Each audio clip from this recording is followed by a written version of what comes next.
Este contenido llega gracias a Mini Black Box, agradecido con usted.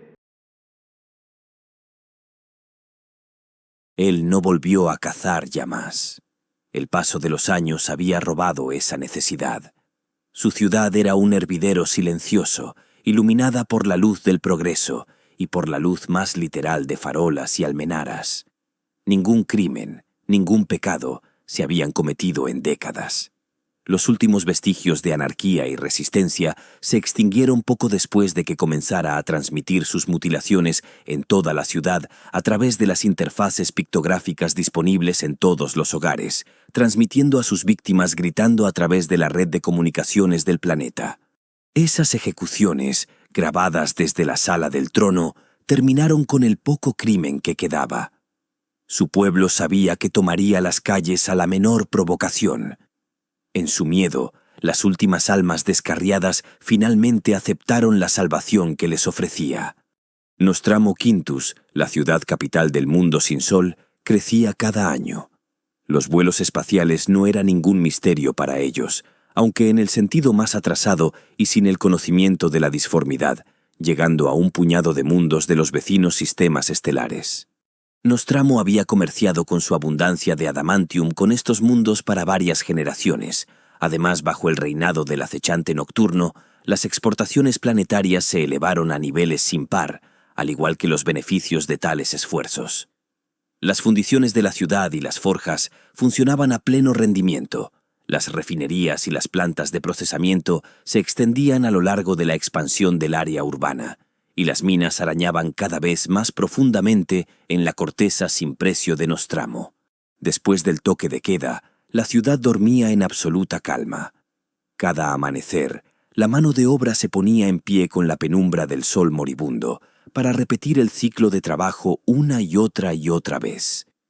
Todo apestaba por el exceso industrial, ese hedor intenso a carbón y a productos químicos. La gente en sí apestaba a vidas grises y a miedo amargo. El acechante nocturno se encontraba en el balcón de la torre gris anónima que él consideraba su castillo, con la vista fija en su ciudad junto a las gárgolas lascivas moldeadas en la piedra.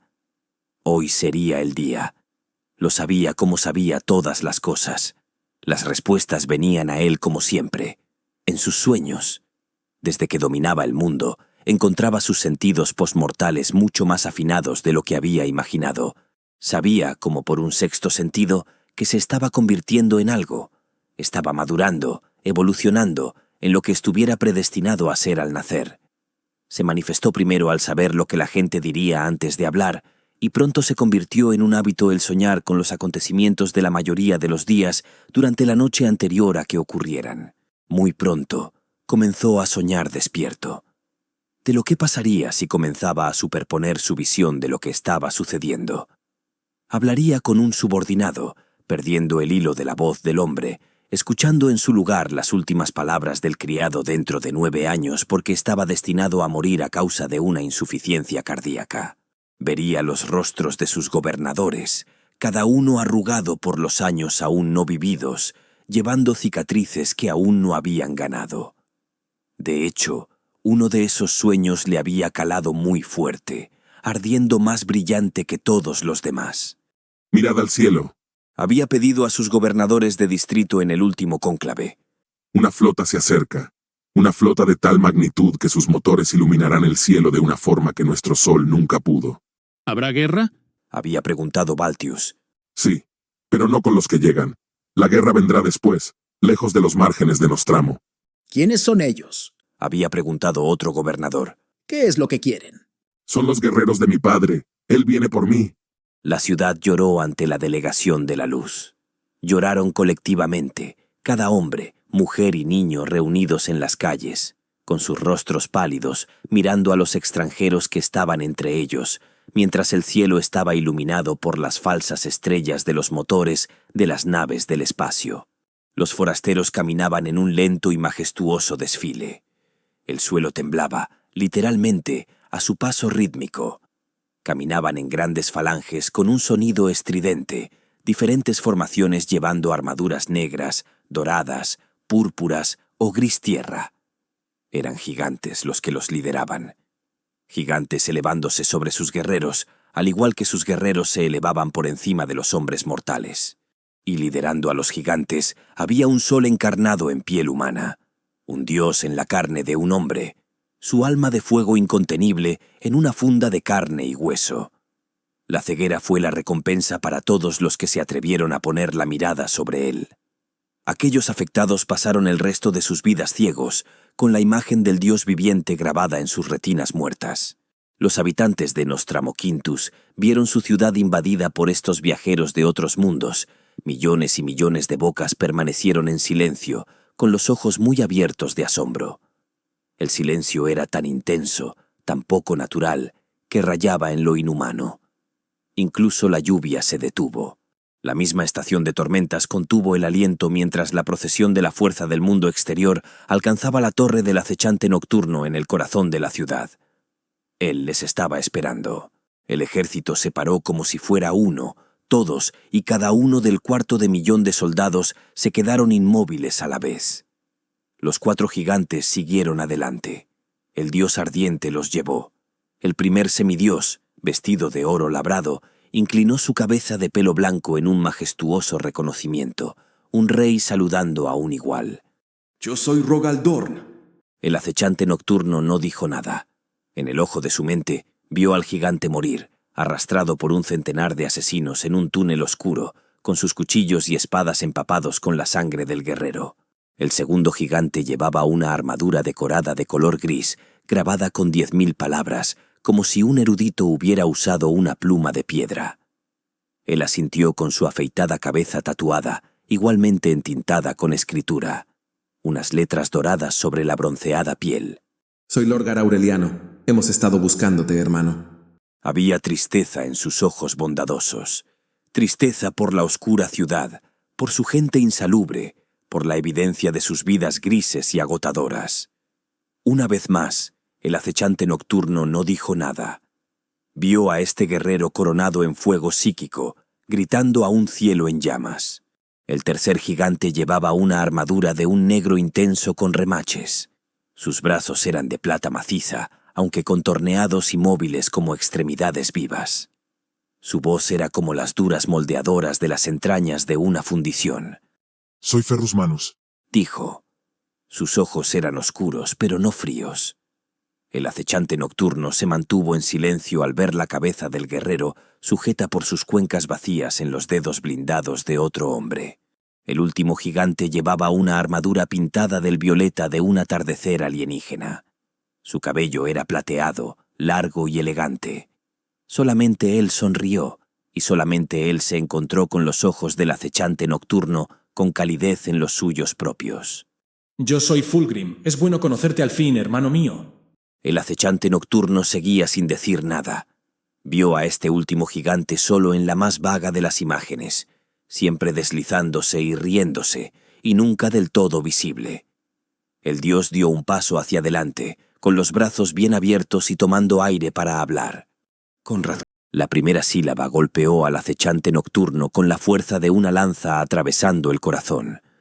Se puso de rodillas, jadeando para tomar un aire que le faltaba. La saliva le colgaba de sus dientes al descubierto. La sangre manaba de su corazón reventado, al igual que brotaba de su garganta cortada. Sus manos prensiles no tenían ninguna esperanza de detener el flujo. Toda su vida se escapaba en un torrente de líquido que le quemaba sus fríos dedos. Las imágenes del asesinato martilleaban contra la parte posterior de sus ojos. Sintió una mano sobre su cabeza. El dolor acabó en un latido, restaurando su cordura en un momento de misericordia. Su garganta no estaba cortada. Su corazón no había reventado. El acechante nocturno miró hacia arriba para ver al dios dorado, sin rostro y sin edad, aclarado en la imagen de un hombre. El rostro del hombre Dios podría haber sido el rostro de cualquier hombre en cualquiera de 1.000.000 de mundos. Era todos los hombres, todos a la vez. La apoteosis del hombre. «Estás en paz, Conrad Curse. He llegado y tengo la intención de llevarte a casa». El acechante nocturno se estiró para peinarse el cabello sudoroso, apartándolo de sus facciones demacradas. «Ese no es mi nombre, padre. Mi gente me dio un nombre, y yo cargaré con él hasta el día de mi muerte». Entonces se puso en pie, poco dispuesto a seguir arrodillado. Y sé muy bien lo que quieres para mí. En el voladizo de una torre que se elevaba tan por encima de las desoladas llanuras que se mecía a causa de los constantes vientos, trabajaba un escultor. El escultor era el único ocupante vivo de la cámara. La oscuridad era tan completa, tan profunda, que para cualquiera que no tuviera una visión calorífica o sobrenatural, era impenetrable. El escultor tenía un poco de ambas. Nadie más que él habría podido ver en esa habitación.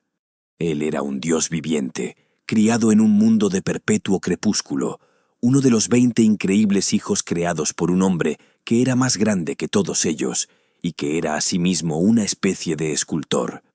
Se llamaba Konrad Curze, y aunque tenía muchos dones concedidos por su padre, la cordura no estaba entre ellos. No, así no es. El hombre que formaba el núcleo de la estatua de carne de Curze había estado vivo cuando el primarca comenzó, clavado y atornillado en su lugar para ser viviseccionado en el momento oportuno. Curze volvió a dar un paso atrás. Sus pies descalzos se movían lentamente sobre el suelo helado sin sentir molestias. Puso el mentón sobre su sangrienta mano y miró su trabajo con ojo crítico. Realmente no puedo capturar el rostro. Sin embargo, lo recordaba con suficiente claridad. Era un primarca e incluso uno tan maltrecho como él no olvidaba nada. Pero cuando trataba de capturar la cara que veía en su mente, ésta se le escapaba. Frustrado, caminó de un lado a otro, deteniéndose para mirar desde varios ángulos. ¿Qué hago? ¿Ahora qué hago? Curze tamborileó sobre su rostro con una uña negra, suspiró y volvió al trabajo. Durante otra hora rasgó, desgarró y cosió, masticando la carne hasta ablandarla cuando lo necesitaba, antes de presionar la goteante masilla en su lugar. Creo que casi te tengo, padre, dijo, y se puso a dar los últimos retoques.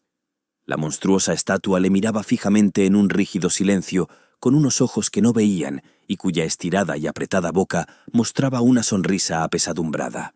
Bajo la sangre congelada que teñía el trono, el oro brillaba. Curze esperó pacientemente a que la figura hablara. El tiempo avanzaba hacia la muerte del primarca.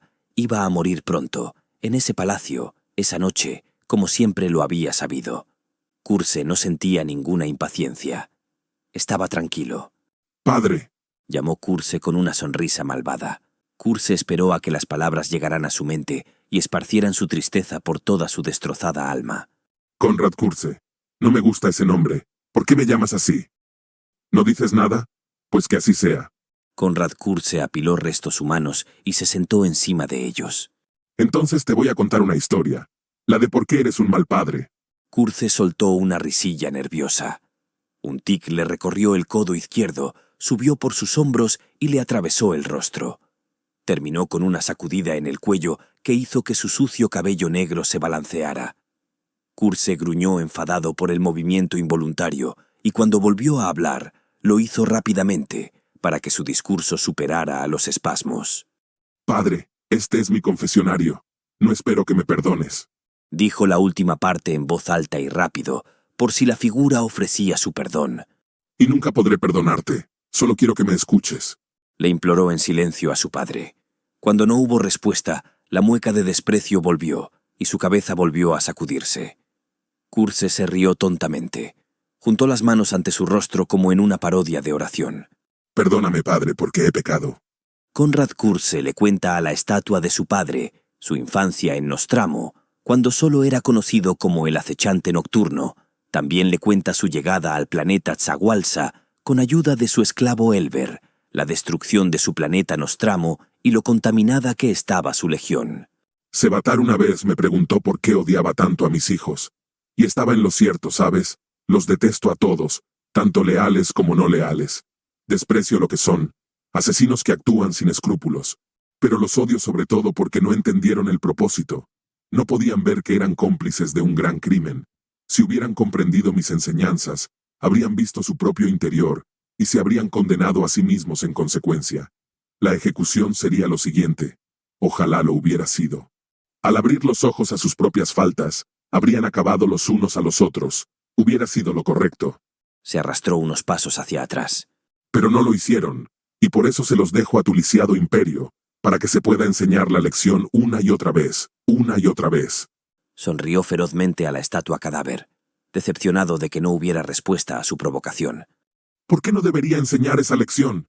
Me hiciste tu juez. Es mi propósito. Soy yo quien pesa las almas. ¿Quieres saber, padre, cómo te declaro? Se inclinó, tan cerca de la efigie que su nariz rozó la resbaladiza carne de ésta. Culpable. Te declaro culpable. Se acercó al atril y tomó su libro, tras lo cual comenzó a hablar enérgicamente. Estoy en paz con toda esta sangre y agonía. Nada de esto fue culpa mía. Como uno no puede arrepentirse de los dictados del destino, porque no se tiene influencia sobre él, entonces no puede ser culpable. Ya no me atormento por mi naturaleza, porque eso también está fuera de mi control. Sin embargo, albergo un remordimiento. Se mordió el labio, dudando si revelar su último secreto. Si hay algo que pudiera cambiar, lo haría inmediatamente. Apartó la mirada de la silenciosa estatua, pues le resultaba más fácil confesar cuando sus ensangrentadas cuencas de los ojos no le observaban. Cuando viniste a mí, y ahí de pie, en toda tu gloria, quemando la vista de mi pueblo de una forma tan descuidada, debí de haberte rechazado. Nunca debí de tomar el nombre que me impusiste, porque hay una lección que he aprendido de todo el horror de tu reinado, padre, una pequeña visión de mí mismo, y te lo voy a contar. El acechante nocturno era justo. Era un monstruo, eso es cierto, pero así es la naturaleza humana. Todo lo que podemos esperar es que los mejores monstruos nos salven de lo peor. Sus acciones eran sangrientas, pero como resultado su mundo estaba en paz consigo mismo por primera vez en milenios. Tan solo después de que dejara Nostramo y asumiera tu carga, se selló mi perdición. Curse sonrió. Si hubiera habido alguien que lo hubiera visto, su corazón se habría roto al ver el dolor que expresaba. Una solitaria lágrima resbaló por su mejilla. A medida que ésta bajaba, su majestuosidad iba restaurándose poco a poco. Si pudiera volver al pasado y estar libre de las cadenas del destino para actuar, nunca me habría convertido en Conrad Curse. Conrad Curse era un traidor, un incrédulo, un lunático, pero, lo peor de todo, padre, es que Conrad Curse era débil. El acechante nocturno era fuerte, y en este oscuro infierno que has forjado, la debilidad es el mayor crimen de todos. Aliviado de la carga de esta última confesión, Curse cerró los ojos y mostró sus negros dientes con una sonrisa radiante. Miró hacia el cielo, pues un prisionero liberado de la cárcel podía levantar su rostro hacia el sol. Una sensación de presión similar a la que se forma antes de una tormenta hizo que el aire de la habitación fuera incómodamente espeso. De esa presión surgió un trueno de palabras que Curse había anhelado, pero que en su sano juicio nunca hubiera esperado. «Tú no eres débil, hijo mío». El poder que cargaba la voz hizo que Curse se arrodillase. ¿Padre? Se preguntó. Su voz era quebrada, pequeña, como la de un niño, lastimera. «Estoy más allá de tus acusaciones, más allá del discurso, más allá de cualquier cosa. ¿Por qué crees que hablo? Tu locura ya es completa». De nuevo, las palabras resonaron en el cráneo de Curse con la fuerza de un badajo al golpear una campana. Sin embargo, consiguió sonreír y levantar la cabeza para contemplar la gloria de la cosa hecha de carne, aunque se vio obligado a entrecerrar los ojos a causa de la ardiente luz. No, tú estás aquí, te oigo. Has venido a enfrentarte a mi juicio, atraído por esta ofrenda que te he hecho. Tú siempre has sido un maldito dios. No soy ningún dios, ni lo seré nunca. Tú estás aquí, entiendes tu culpa. Has venido a enfrentarte a mi juicio. No puedes condenarme. Ya estoy lo suficientemente castigado. No hay castigo suficiente para lo que has hecho, ni en esta vida, ni en la siguiente. ¿Cómo te atreves a presumir de entender lo que he hecho, los sacrificios que he hecho y lo que ahora debo sufrir? Nunca conocerás la profundidad de mi dolor, por lo cual estoy profundamente agradecido. Curse abrió los ojos para mirar de reojo a la figura. ¿Por qué unas palabras tan vacías? Ningún padre desea que sus hijos sufran, sin importar las cargas que se vea obligado a imponerles. ¿Una disculpa? ¿Y ahora qué? ¿Me perdonarás? Sanguinius me advirtió que podrías hacerlo. Nunca hubo nada que perdonar. Actuaste como se te ordenó, pero interferiste en mi plan. Tu locura no fue culpa tuya, ni mía. Curse gruñó como un animal. Mentira. Todo fue tal y como lo planeaste. No hay nada que hayas hecho mal. Si tú y yo nos hubiéramos podido encontrar una vez más, podría haberte mostrado de nuevo la luz. ¡Qué maravilloso! Soy el acechante nocturno. La luz es un anatema para mí. La luz está dentro de todos vosotros. Sois mis hijos. Nacisteis de la luz. Ninguno de vosotros está más allá de la redención. Díselo a los que murieron. Nada muere para siempre. La muerte es un estado de transición. Tienes mi perdón, Conrad, lo quieras o no. ¡Nunca! La voz en su cabeza no solo no cedió, sino que siguió golpeando sin piedad. Solo cometiste un error, hijo mío. De él brota todo el mal que has cometido. Elegiste creer en un destino inmutable. Y sin elección no hay nada. Esos dioses que se burlan de nosotros dependen de las elecciones. El funcionamiento de este universo depende de las elecciones. Un destino es un libro en una biblioteca de futuros ilimitados. Tú lees solo uno. ¿No ves que elegiste eso? Elegiste ser prisionero del destino. Si hubieras creído en tu propia voluntad, nada de esto habría ocurrido. Tú hiciste que esto pasara. Elegiste ser como eres, alguien atrapado, manipulado, loco. La sonrisa de Curse se congeló y pareció como si fuera a desprenderse de la cara que la sostenía, flotando amenazadoramente sobre sus labios como algo con vida propia, antes de colapsarse con la violencia de una estrella moribunda y que su boca se convirtiera en un agujero del que salían alaridos. ¡No! Tú enviaste a los asesinos a matarme. ¡Me quieres muerto! Tú determinaste el destino que has recorrido. Tu convicción, hijo mío, no es más que una excusa para tus propios defectos. ¡No! Llorando, Curse tiró a un lado su libro y se lanzó contra la terrible luz, y pese a que le quemaba los ojos, golpeó a la efigie, la rasgó y la desgarró con sus negras y rotas uñas, pelándola en largos rizos de carne congelada de los cadáveres cocidos y destrozándola hasta que no quedaron más que sangrientos pedazos. La luz se fue. Temblando y sollozando, cayó al suelo. Los últimos restos de su escultura rodaban húmedamente desde el trono. ¡No puedo ser perdonado! Susurró. Las lágrimas bajaban por su cara, goteando por su nariz y barbilla, insuficientes en su profusión para diluir la sangre derramada sobre el suelo. Después de todo lo que he hecho, ¿dónde estaría la justicia en eso? No tuve elección. Curse se encorvó hasta el suelo y envolvió con sus brazos los restos del sustituto de su padre. Congelado en algo parecido a un abrazo, esperó a una voz que nunca más volvería a oír. Los pasillos de sus salones privados estaban vacíos, fríos y silenciosos. La vida humana estaba ausente, pero no así la muerte, que lo impregnaba todo. Curse entró con solemnidad en sus aposentos, donde le esperaban lúgubres esclavos sin lengua. Volver a estar entre los vivos provocó su ira. El deseo de dañarlos a todos se apoderó de su negro corazón, pero él resistió, y se metió en medio de ellos, donde extendió sus brazos, preparado para las atenciones de los esclavos en una estudiada farsa de calma. Estos no se dejaron engañar y se pusieron a trabajar rápidamente. Sus armas y su armadura eran copias. Curse introdujo pensativamente sus manos dentro de sus guanteletes mientras atornillaban la armadura donde correspondía. Una vez había estado vestido con una armadura que tenía pocas ventajas. Ahora se había visto reducido a falsificaciones. Tantas metáforas ensucian mi vida. Estaba impaciente al estar tan cerca del final, ansioso por acabar con todo. Sus siervos ignoraron sabiamente sus palabras, pero realizaron su trabajo con la rara concentración de hombres cuyas vidas dependen de la habilidad de sus acciones. La armadura no era lo que parecía, pero se parecía a la pieza original. El propio Curse era inmune a la gloria que reflejaba. Dentro de su caparazón de ceramita permanecía tan pálido y sucio como un cadáver al que le hubieran despojado de sus riquezas y abandonado en la suciedad. De la cámara de la armería pasó a zonas más pobladas, donde le esperaban sus hijos.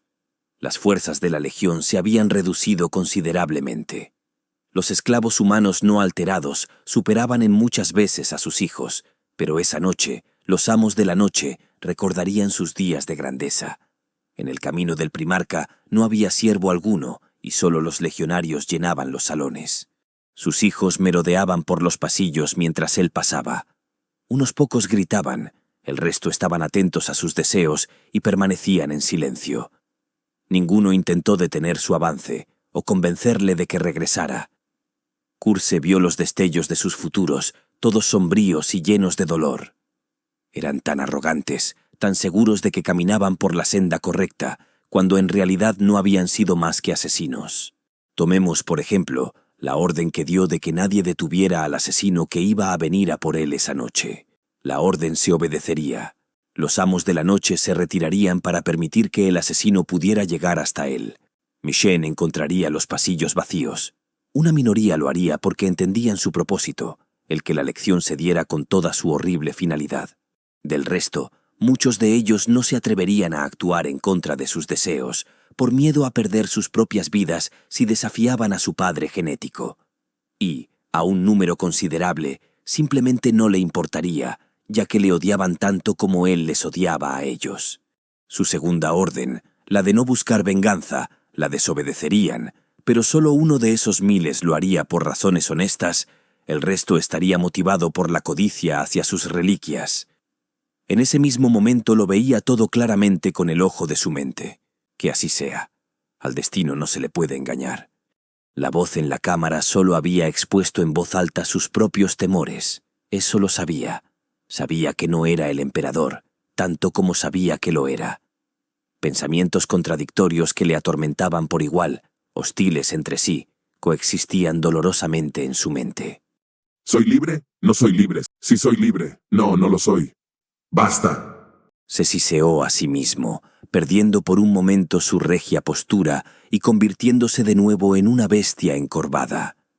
Sus guerreros le miraron en silencio, y lo que había sido un sentimiento de deliciosa reivindicación se volvió agrio. Se recuperó y comenzó de nuevo su lento avance. Muy bien, si el destino no estaba grabado a fuego, entonces elegía voluntariamente esta muerte. Dejaría que este acto fuera suyo, y solo suyo, ya que gran parte de su vida había estado fuera de su control. Él mismo abrió las puertas de la galería de los gritos. Las almas que allí estaban eran de las pocas que se comportaban de manera consistente, aullando la dulce música de su sufrimiento en esta noche de noches, tal y como lo hacían en todas las demás. Cientos de desafortunados mortales estaban prisioneros en sus paredes, suelo y techo, con sus carnes cosidas entre sí y mantenidos vivos mediante la combinación de ciencia y magia impura.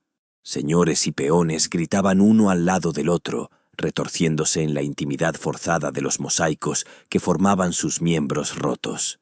Todos eran iguales en su sufrimiento. Curse caminó lentamente por el pasillo, disfrutando de los gritos por última vez. Antes de abrir las puertas, se giró hacia la galería de los gritos y se dirigió a sus víctimas. Les agradezco su música. Les dijo con toda sinceridad. Les agradezco su dolor. Cerró las puertas tras él, dejando atrás la miseria en favor del silencio. Su trono le esperaba. Caminó con majestuosa resolución hacia su asiento y se sentó. Se obligó a mirar fijamente a las puertas, con la postura de un mártir que espera. Los pozos negros que eran sus ojos apenas parpadeaban. Ya era un rey enterrado. Ahora solo debía esperar a la muerte. En su mente ya estaban preparadas sus últimas palabras, listas para ser liberadas por fin hacia su lengua y de ahí al mundo y a las páginas de la historia. Habían estado allí desde el principio, esperando este momento, la culminación de su malvada y predicha vida. Habrían de decirse, ahora era su momento. El destino lo exigía. Los últimos momentos de su vida se acercaban. Curse creyó escuchar cómo caían los últimos granos de tiempo que le quedaban. La puerta se abrió y la muerte entró. Tu presencia no me sorprende, asesina. Sé de tu existencia desde que tu nave entró en la franja este. ¿Por qué no he hecho que te mataran? Porque tu misión y el acto que estás a punto de cometer prueban la verdad de todo lo que yo he dicho o hecho jamás. Yo simplemente castigué a aquellos que habían hecho mal, tal y como tu falso emperador busca ahora castigarme a mí. La muerte no es nada comparada con tener la razón.